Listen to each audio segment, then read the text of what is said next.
Ora bem, tivemos então uma tarde dedicada ao Alberto Seixas Santos, um cineasta da geração do cinema novo, eventualmente menos conhecido, menos visto, mesmo cá, do que alguns nomes mais célebres dessa geração, como o Paulo Rocha, como o Fernando Lopes. No meu entender, injustamente, eu penso que ele é tão grande cineasta como esses.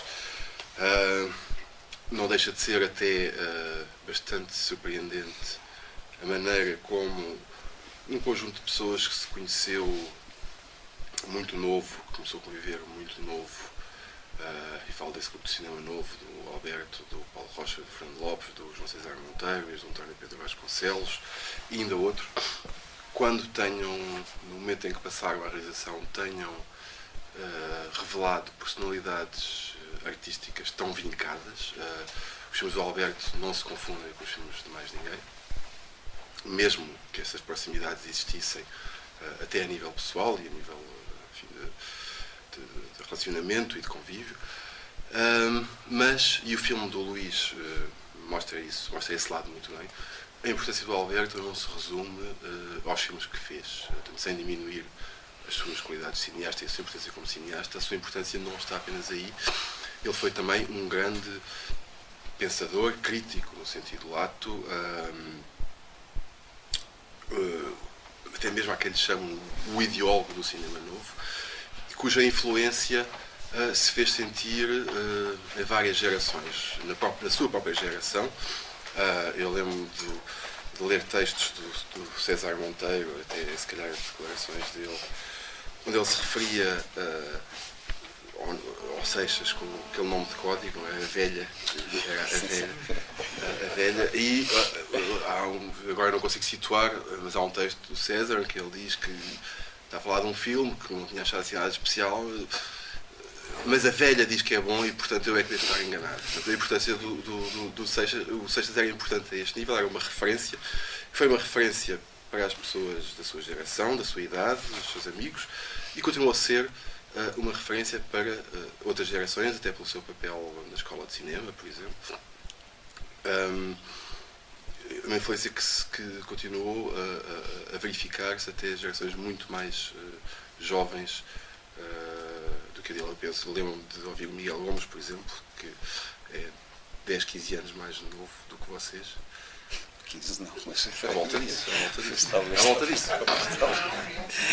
Ainda era uma pessoa que tinha. Somos as velhas agora. Exatamente.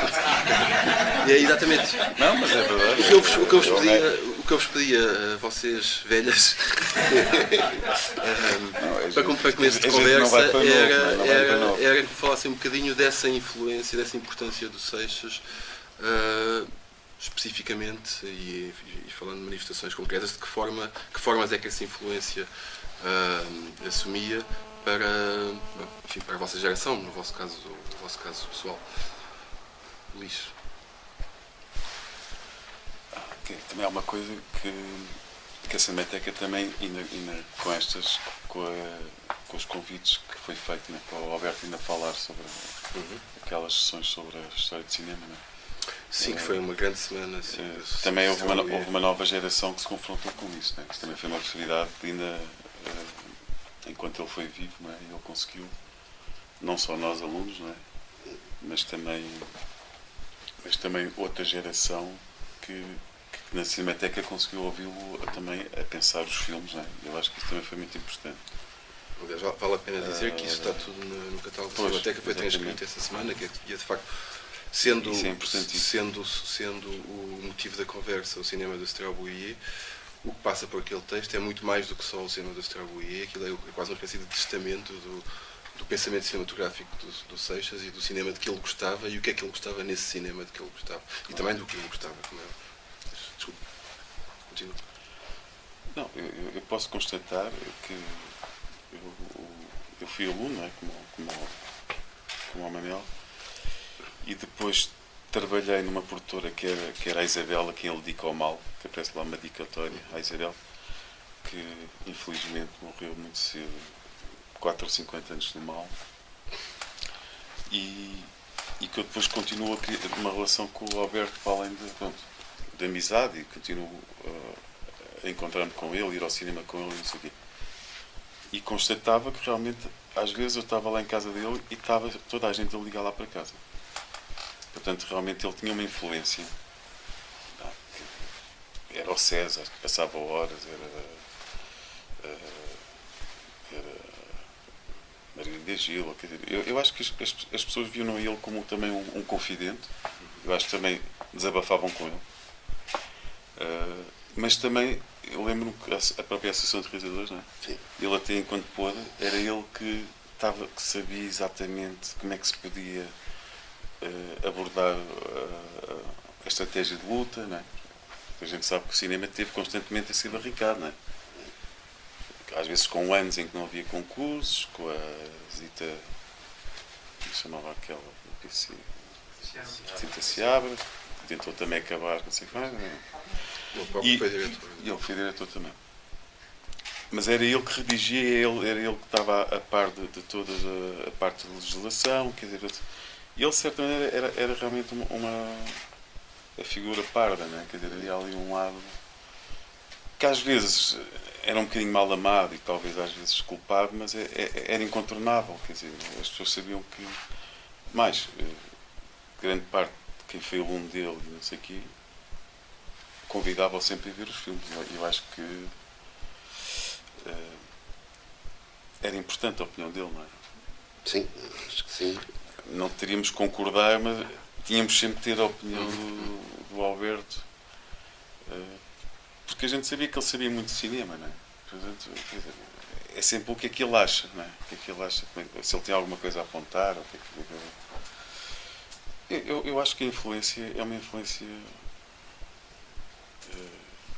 que se vai propagar ao longo dos tempos, não é? Mas acho que mas também o António Reis também, né? Também foi nosso professor, o Paulo Rocha. Eu só destacava o Alberto por ele ser um pouco muito mais, não é? Muito mais intelectual, não é? E ter o lado que ele assumia de marxista, não é? E ter aquela relação de se preocupar muito com a questão social e com os mais desprotegidos e não sei o quê. Mas portanto, ele também era uma pessoa que intervinha muito na sociedade, não é? E talvez isso também pudesse. Agora, deixou um legado muito grande, em grande parte,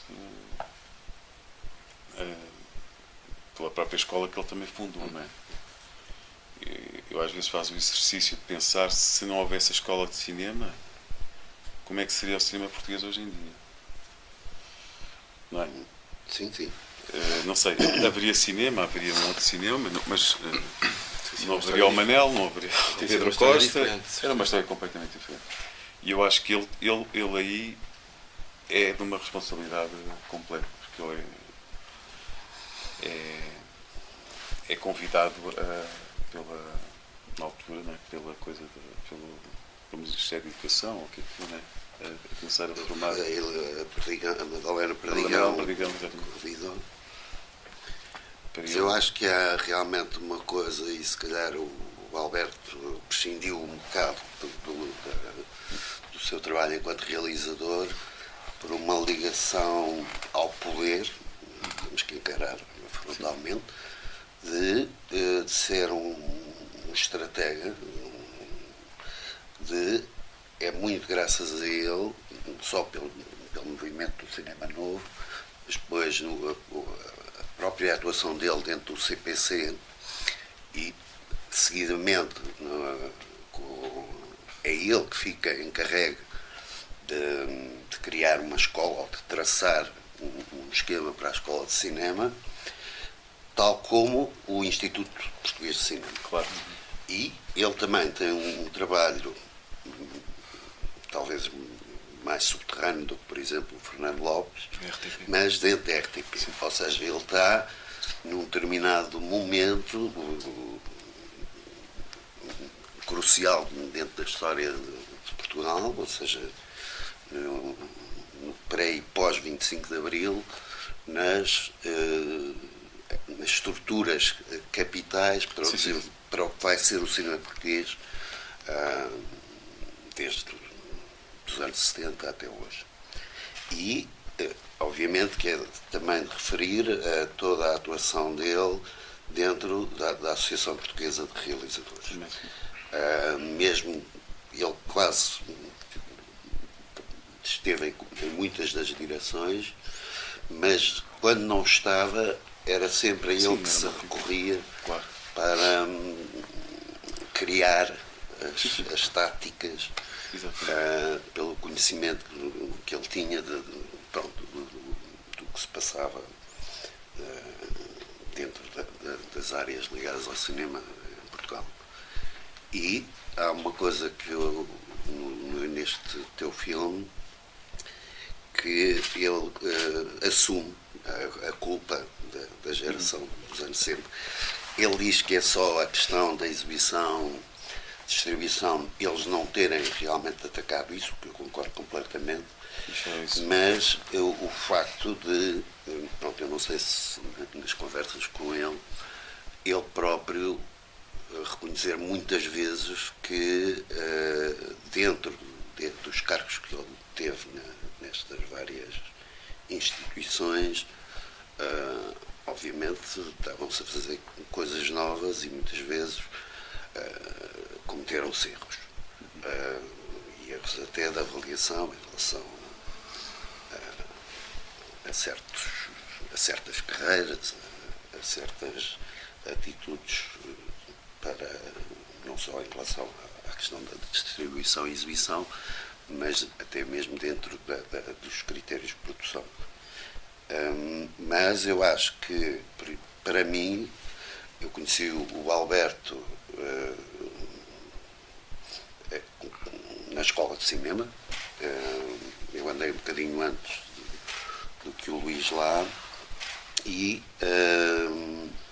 realmente ele tinha um impacto muito grande e até às vezes muito mais interessante do que as próprias aulas era as amizades que alguns de nós conseguimos criar com ele, e fora da escola continuarmos a aprender com ele, e a aprender no bom sentido, porque eram realmente uma relação de amizade e de convívio, e de onde ele nos contava, como tinha conhecido o Godard, ou o Strauss, ou falar dos filmes que tinha visto com o João César e com o António Pedro em Paris, como tinha sido a relação dele com a escola em Londres. Eu sinto realmente que o Alberto, para além dos filmes, e acho que os filmes, espero bem que eles tenham visibilidade constante, mas o legado dele é muito maior do que os próprios filmes. Apesar de nos filmes e ele ter essa relação de querer só trabalhar sobre aquilo que ele conhece, aquilo que ele pensa, mas são retratos muito fiéis ao que foi, pelo menos durante o tempo em que ele fez os filmes, do que foi Portugal.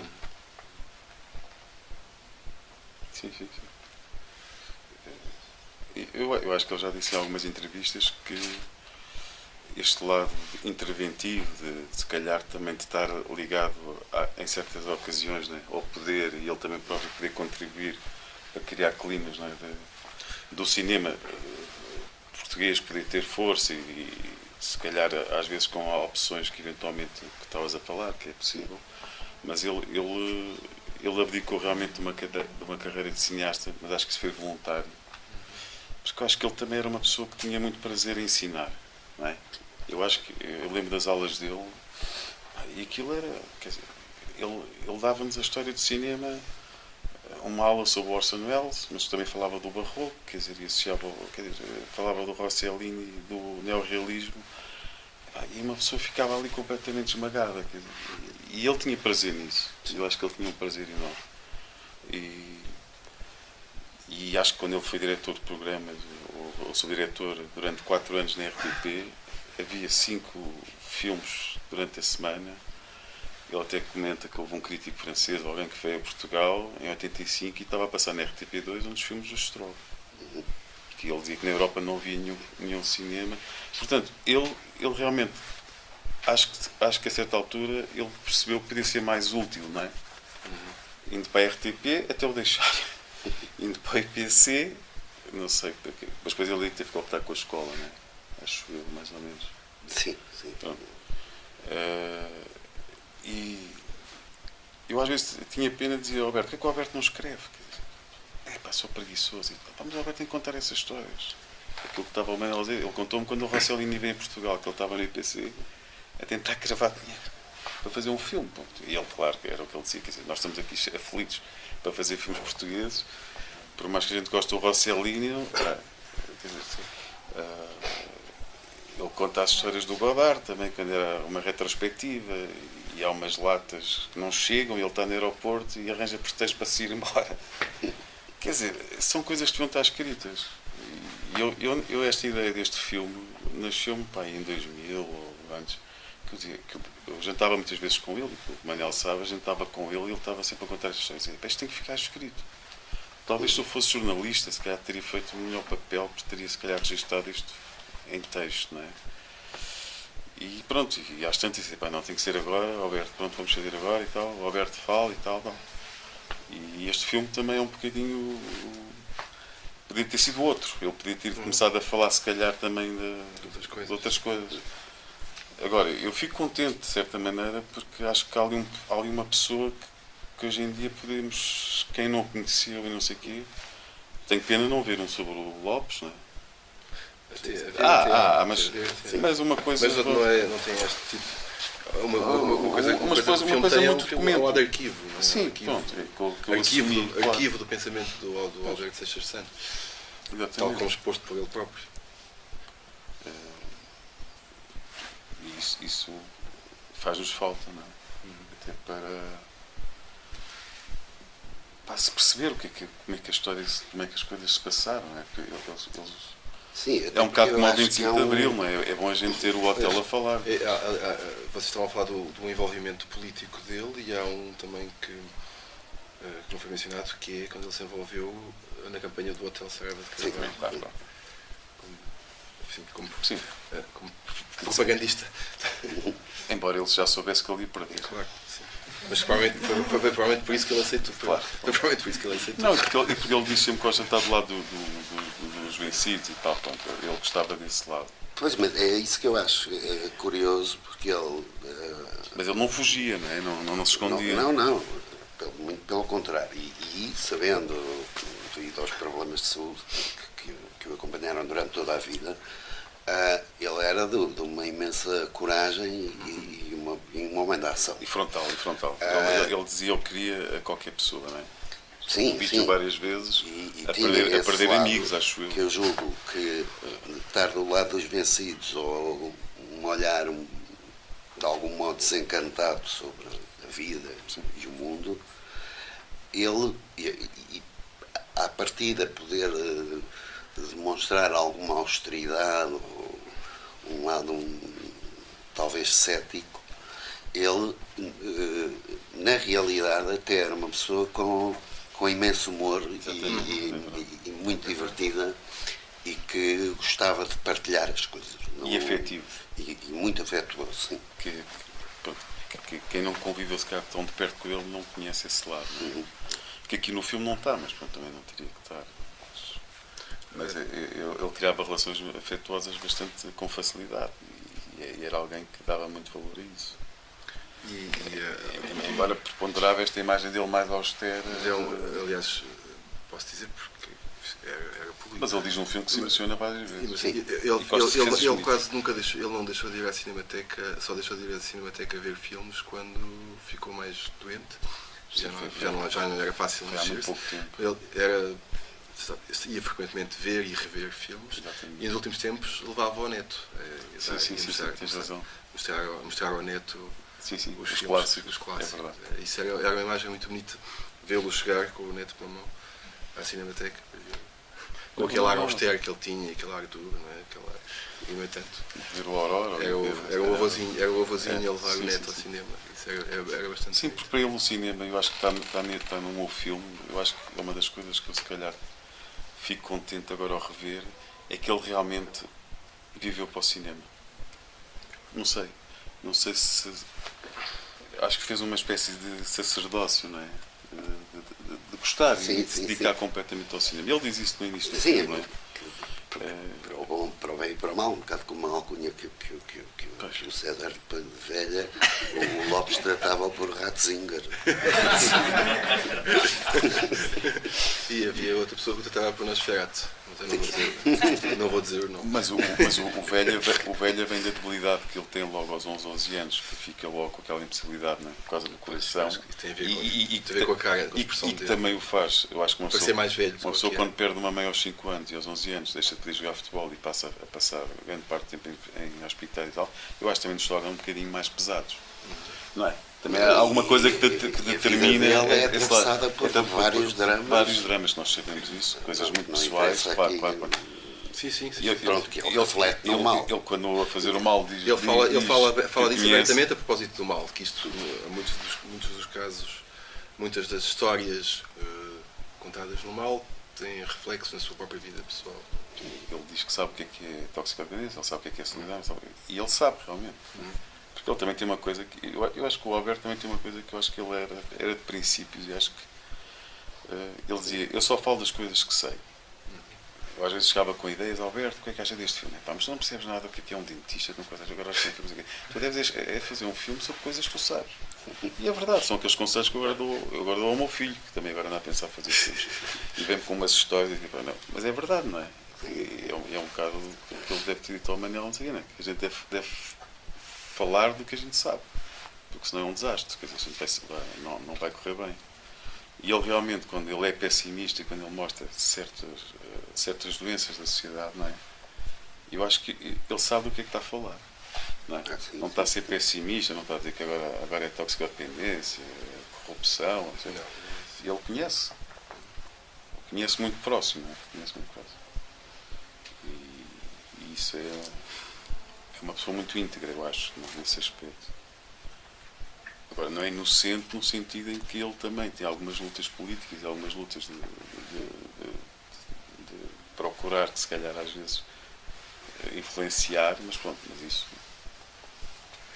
isso também acho que fazia parte das batalhas dele, não é?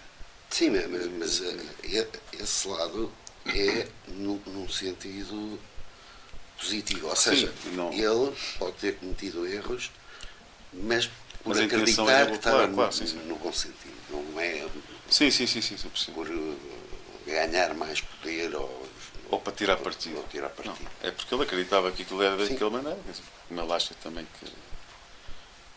que a sociedade ideal é aquela que ele é, que tem a ver com a ideologia dele. Até porque ele, em termos de, como vocês aliás já falaram, em termos de carreira, o poder que ele teve, ele não o aproveitou para si próprio, porque não teria feito, de certeza, muito mais filmes e teria hoje uma outra proeminência enquanto realizador de cinema, não é? Que não tem, em termos públicos. Infelizmente não tem, devia ter, mas não tem.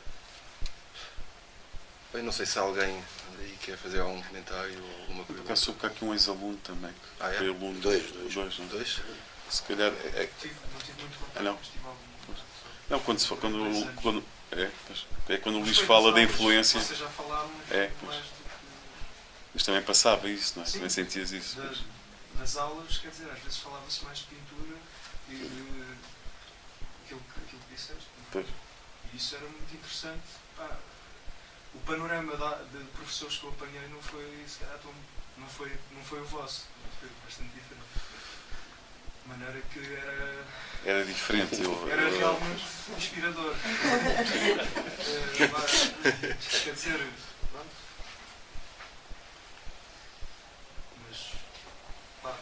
Mas nem sequer. Mas era um professor favorito. Sim. Não, eu acho que ele também era muito inteligente. Ele, quando nos estava a dar aulas, sabia que alguns daqueles a quem ele estava a dar aulas poderiam vir a fazer algum do cinema do futuro, não é? Eu acho que isso é óbvio, não é? E aconteceu, claro.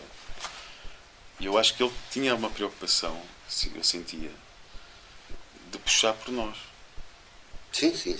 Como o António Reis também, como o Paulo Rocha, mais o António Reis talvez até. Eles puxavam. E há aquela coisa que andavam sempre a descobrir génios, não é? Quem é que vem agora? Quem é que será agora o próximo Oliveira? Não sei bem. Mas éramos nós a brincar, não é? Claro. Mas o grau de exigência, é assim, ele sabendo tanto de cinema, como ele diz nas entrevistas, ele e o António Pedro Vasconcelos passavam em Paris, passavam as sessões todas na Cinemateca. E isso é verdade. Passavam, durante 2 anos, estavam sempre na Cinemateca. E já agora, aquilo que eu estava a lembrar há bocado, ao almoço, ele e o António Pedro têm um dos melhores momentos da crítica de cinema em Portugal e feita em português. Era a coluna que eles tinham, ou tiveram durante algum tempo, no Diário Popular, em forma de diálogo entre os dois, e que tem textos, sim, são textos, embora eu tenha perguntado alguma vez ao Seixas se aquilo era mesmo feito pelos dois, ou se era feito, se à vez um deles imaginava o diálogo inteiro. Ele diz que não, que era mesmo feito em diálogo, escrito em diálogo, e que são dos textos mais livres, mais surpreendentes e sobretudo completamente a par com o que mais moderno se fazia em termos de crítica de cinema na altura. Estão a falar dos franceses e dos Caia. Isto deve ser finais dos anos 50, princípios dos anos 60, eles muito novos.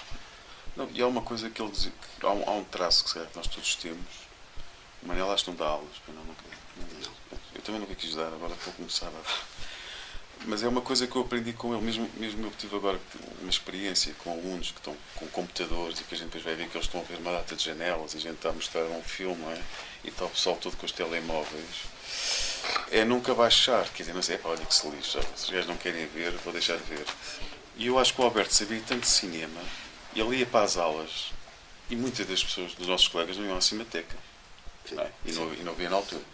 E ele não deixava de falar nos filmes da maneira como está a falar agora aqui neste filme. Não é? Claro que eu depois também eu podia ter feito este filme sem os pequenos filmes, não é? sem os certos. Eu acho que depois não comunicava com as pessoas. Penso eu, não sei, acho que ficava uma coisa muito unívoca, não é? Mas não, funciona bem até como respiração. Pois, claro. Mas eu acho que, e as pessoas que também foram alunos dele quando estou a dar aulas, eu acho que ele nos passou isso, que é, mesmo que a gente esteja com pessoas que parecem desinteressadas ou que parece que não, a gente não pode baixar a qualidade. Quer dizer, não vou agora, está bem, não querem ver, então amanhã vou-vos mostrar agora. Porque já está a falar de telenovela. Mas isso aprende-se. E eu tenho que admitir, porque a gente também é educado, não é? Nós somos educados pelos pais e pelos professores, não é? Aqueles bons professores que nós tivemos. E depois temos a responsabilidade de assumir essa aprendizagem e tentar, e quando tu falas o que é que a gente também, há um legado também de exigência, não é? Eu às vezes estou na montagem de um filme e estou a pensar, o que é que o Alberto acharia disto? Quer dizer, porque ele fala numa coisa que é importante, que é preciso arriscar, não é? E a palavra arriscar é a gente não ser preguiçoso, que é o que ele quer dizer por outras palavras, que era o que ele dizia nas aulas, não é? Porque havia os gajos que são preguiçosos, não é? Está bem, a gente filma isto, já está feito e tal. E o que ele quer dizer é que a gente tem que ser sempre exigente, achar sempre que as coisas podem ser melhores, não é? Eu acho que é o objetivo do trabalho, não é? De uma arte. E ele nunca deixa de falar na pintura, não é? Mas nesta entrevista, como estava há bocado a ver, e ele falava de pintura, quer dizer, porque o cinema é tudo, não é? O cinema não é uma área à parte das artes. Pintura, como literatura, como música. Porque ele amava diretamente todas essas áreas, quer dizer. E a pintura entra para dentro do mal, como tu dizias, não é? Com o roto, com as cores. Sim, ele continuava com o Paulo Rocha até à morte do Paulo, e iam ver exposições, iam a Paris. Sim, exatamente, isso dá razão. Iam ver as e muitas vezes só deixou de ir quando o Paulo ficou inválido. Inválido, se calhar não, mas deixou de se poder mexer com liberdade com que se podia mexer antes. Ia muitas vezes ao Prado. E quando fazia excursões à Espanha, ver as exposições no Prado. Olha, pena ele não ter feito um diário. Porque acho que era ótimo para nós podermos estar a ler também, não é? As conversas com o Paulo, as coisas.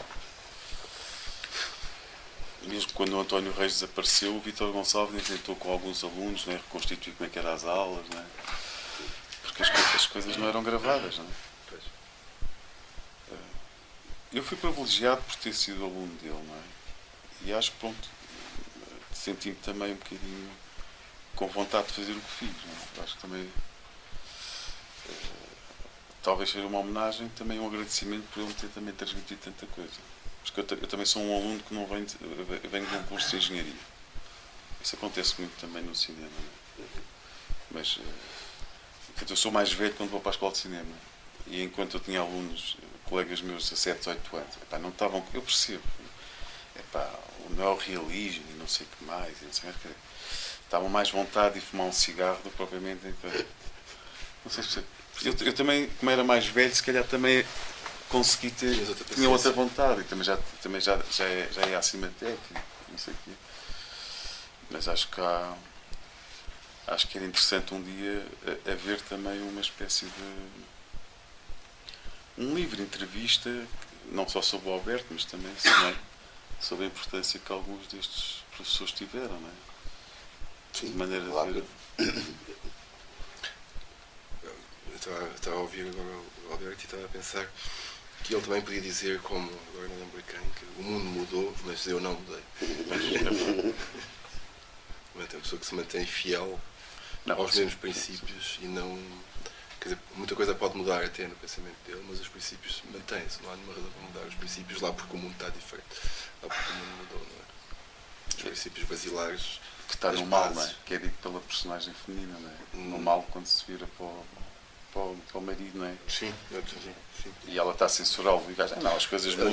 E ele diz numa entrevista que ela representou ele como revelador. Exatamente. Ela está a falar pelo Alberto. Aliás, isso é muito bonito. Aquelas personagens e a personagem, sobretudo a personagem do Rui Morrison, é evidentemente um compacto de todas aquelas pessoas, um modelo de personagem, todos aqueles revolucionários que a partir do momento em que passaram a ter dinheiro no bolso esqueceram da revolução. São vários que a gente conhece, né? Não sabe os nomes, mas... Sim.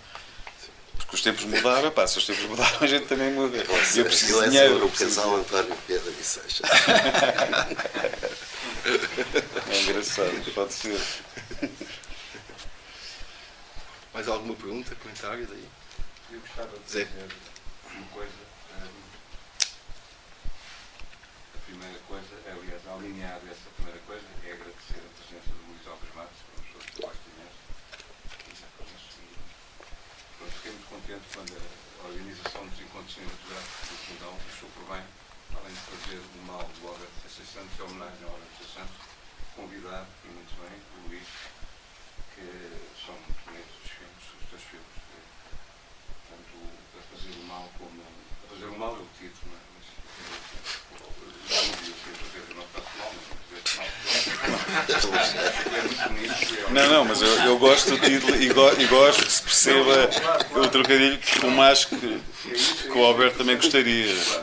Tu gostavas. Cujo evasão, e porque eu tive a felicidade, infelizmente não fui aluno da Escola de Cinema nem de Teatro, mas tive a felicidade de conhecer o Alberto Seixas Santos no fim dos anos 70, quando eu era um frequentador assíduo de teatro da Concópia.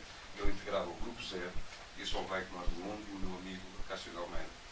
Portanto, e eu tinha uma relação com o Alberto, digamos assim, de quase de idolatrar, não é? Porque eu sabia que ele escrevia aquilo, que é um homem exigente, crítica de cinema, tinha sido um grande impulsionador da escola de cinema, não é?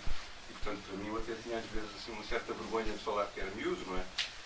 Isso é uma coisa que é preciso ser dito. Depois, por outro lado, fiquei altamente comovido com a descrição dele quando fala que eu conheço aquele colégio, bairro escolar, no Monte Estoril, onde eu fui. Eu amei e é muito bonito aquele momento em que ele fala daquela coisa da aventura, da banda desenhada. Da história. Enquanto aluno Casa Piano, nós o que fazíamos, como fui aluno interno, por exemplo, alguém ia ao cinema, tinha dinheiro, depois contava aos colegas o filme com a banda sonora imitando as vozes, não é? Porque éramos meninos pobres e então, se eu ia ver, por exemplo, o Lourenço da Arábia, eu reproduzia a banda sonora, fazia os personagens todos, o Omar Sharif, até o Peter Super. E essa partilha, isso é altamente comovente e tocante a maneira como o Alberto fala disso. Por outro lado, gostei muito daquele momento em que ele fala do cinema e Éden, que se portaram mal. Eu também me portava mal no cinema. E achei-me curioso, mas é uma aprendizagem que se faz também. Sim, o que ele está a dizer é que não foi errado, mas faz parte da vida. Seja, e isso é muito bonito. É irónico, não é? E o Alberto tinha essa capacidade. O ter filmado pouco, eu acho que não filmou pouco. Cada filme do Alberto é uma coisa... Sim. Agora, relacionando com o André Tonazzi e com desculpem, estou um pouco emocionado, porque é assim, com o André Tonazzi e com o Michael de Cimino, não conheci o Michael de Cimino, mas tive a felicidade de conhecer o André Tonazzi e o Alberto Seixas Santos. Há também uma reflexão sobre o seu próprio país, o Alberto. Desde os Brancos Costumes, a primeira vez que eu vi os brancos costumes com um pessoal, eu era aluno do Liceu Pedro Nunes, em 75, e a minha professora de português disse-me: agora vão ver os brancos costumes ao Teatro São Luís. E eu não percebi nada dos brancos costumes, porque eu tinha 16, 17 anos, não é? Portanto, não, em termos da idade, não é? Mas depois, quando já era mais crescido, percebi os brancos costumes. Eu ainda não tinha idade para perceber os brancos costumes. Com 16, 17 anos, tinha havido muitos estudos. E, portanto, há uma reflexão sobre o interior do país, tanto nos grandes costumes como nos gestos e fragmentos, e isso é muito interessante. E há este ponto em comum, eu acho, entre Michael Cimino, portanto, em relação ao espaço americano, não é? Tal Paraíso Perdido, o André Tonati, que também tem a ver com o Paraíso Perdido, não é? Portanto, o André Tonati. E o Alberto Seixas Santos, quando ele fala, eu participei, por exemplo, na Expo 98 com uma orquestra de câmara, e o meu amigo maestro José Eduardo Rocha, estás a ver, Zé Lopes, andam todos contentinhos da sua vida, vêm para aqui para a Expo 98. E é um bocado essa coisa do novo riquismo, não é? Que havia na altura, e o mal dá conta disso. Eu acho muito interessante a maneira como o Alberto pega nisso e fala disso, e é muito bonita essa exigência que ele sempre teve na vida, não é? Enquanto crítico, enquanto professor, exigência consigo próprio, não é? Enquanto cineasta, que é também um apanágio, eu acho, tanto do Michael Cimino como do André Tonati, pessoas exigentes consigo próprio, no sentido de fazer, não fazer velado. Eu acho isso muito interessante, é alguma coisa que se está a perder, tem-se vindo a perder, não é? Essa exigência do artista, do criador, ou do professor, ou do pedagogo, ou do crítico, não é? E acho que é muito, muito interessante, portanto, quem organizou ou planeou estes encontros cinematográficos, dou-lhe os parabéns, não sei quem fez a ideia. É muito feliz essa muito interessante e não é por acaso que o Alberto tem um filme que se chama Paraíso Perdido. Exatamente, E que já agora também, tal como o Cimino, é alguém muito interessado nos movimentos contraditórios. Sim. Nessa tensão gerada pela contradição enquanto mecanismo de provocar incrível propulsor da história, de facto. Isso é muito. É uma coisa que a mim me toca muito. Eu gosto muito de história, sempre gostei muito, não sou historiador, não sei história, mas gosto muito, não é só da história, mas a história em si, ou seja, perceber de onde é que vimos. Como aquela pergunta clássica do teatro. Os atores, quando pegam um personagem, têm que perguntar: a velha escola, de onde é que vem o personagem, onde é que está neste momento, para onde vai. Portanto, nesse sentido, gosto muito destas obras que aproveitam essa coisa da história, essas contradições, essas dialéticas, como estava a dizer o Pedro Filho muito bem, e dão-nos estas obras ímpares. Obrigado ao Luís Alves Mar. Eu é que agradeço estar aqui. E há uma coisa nos filmes, não há nenhum filme do Alberto, excetuando um, que ele diz Que é um desastre. que é o único onde ele encontra que é realmente aquilo que ele queria fazer, que é os gestos e fragmentos. Todos os outros, os poucos que fez, os 4 mais, sem contar o Lei da Terra, são filmes amputados. Ele nunca conseguiu fazê-los como realmente quis. Começar pelos brancos costumes, que está praticamente, mas o desejo dele era tê-lo concluído numa altura que não conseguiu, porque não tinha acesso às imagens que ele utiliza nesse filme, às imagens de arquivo. E só a posteriori é que conseguiu obter esses certos e integrá-los no filme.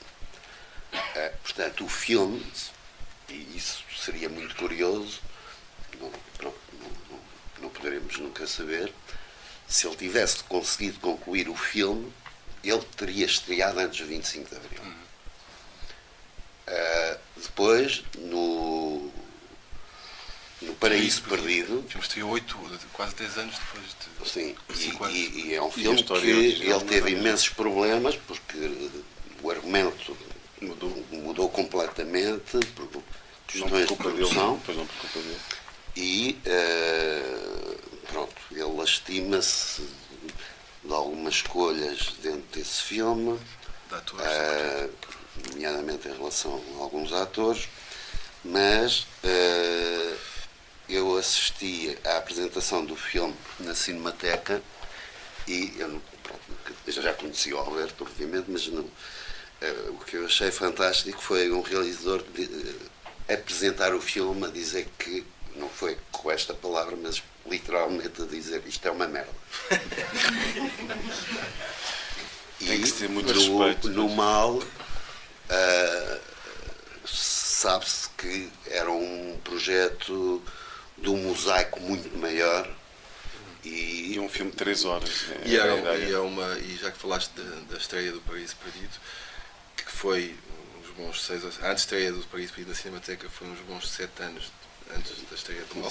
E ele, no texto que ele preparou, porque nas antestreias da Cinemateca, normalmente a folha de sala é escrita pelo próprio, é um texto enviado pelo próprio realizador do filme. Ele, nesse texto, uma sessão em 92, penso eu, porque foi 2 anos antes da estreia comercial do filme, a sessão na Cinemateca. Ele já falava do mal que nos trabalhava. Portanto, já estava na cabeça dele alguns, a ideia do mal já estava a germinar. Sim. Bom, já agora falaste desse lado, dessa relação autodepreciativa em relação a si próprio e aos seus filmes, e com muito humor também. Sim, é uma coisa, eu nunca ouvi lamentar-se por causa disso. Sim. Mas ele, na sessão de abertura do ciclo que lhes fizemos na Cinemateca, a princípio do ano passado, portanto, ele dizia assim: mas vão logo mostrar os meus filmes, todos? Não sei porquê, porque é que se dão a esse trabalho. Mostravam os gestos e fragmentos, e o resto não vale a pena. Os gestos e fragmentos, sim, o resto. O que é injusto, como é óbvio. Claro.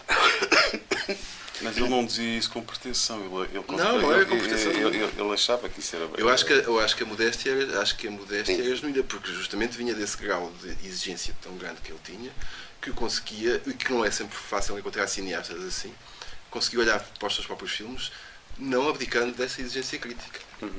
Não é. E devo dizer que, conhecendo muitos cineastas, isso é raro, porque a maior parte dos cineastas olha para os seus filmes como. Não, ou não gosta de falar nas fraquezas. Sim. E ele, nesse aspecto.